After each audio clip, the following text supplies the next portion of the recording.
Meron dalawang crispy donut shop dito sa Ximending. Ito yung mas trending. Then, compare natin kung alin na mas masarap.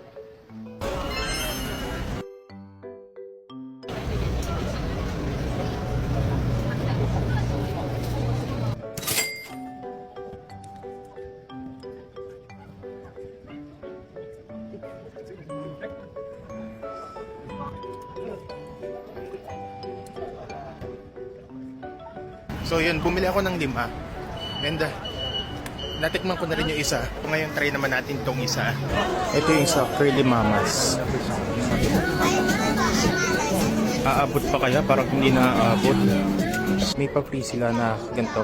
5 Taiwanese dollars sa discount sa next purchase mo.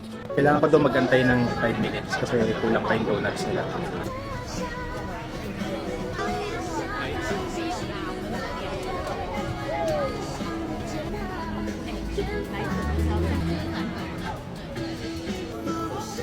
This is mine? Ah, okay. Thank you. Yun na. Yung Curly Mama. Mas mahal to ng 5 Taiwanese dollars. Pero pag nakakatatlo ka kasi na donut, may binibigay sila na voucher na 5 Taiwanese dollar na discount. So yung next bili mo, pwede mo magamit yung discount. Mas malasa talaga to. Mas masarap yung tinapay niya.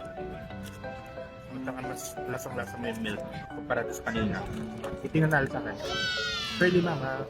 Dito lang yan sa Pop Mart. Dire-diretso lang hanggang dulo. Sa pinakadulo. Yung tapat ng Pop Mart. Nandun yung Curly Mamas.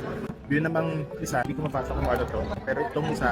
Nasa may gilid to ng Ximending. So hindi sa mismong loob. Doon sa gilid. Tapos may kanto siya. So doon. So kayo na bahala. Pero ito yung mas marirecommend ko. Pero depende sa panlasa nyo. Kung ayaw nyo na masyadong malasa, edi yung crispy donut na yun kayo. Pero kung gusto nyo ng mas creamy and milky yung lasa, ano kayo? Curly Mama. Within Ximending din naman yun.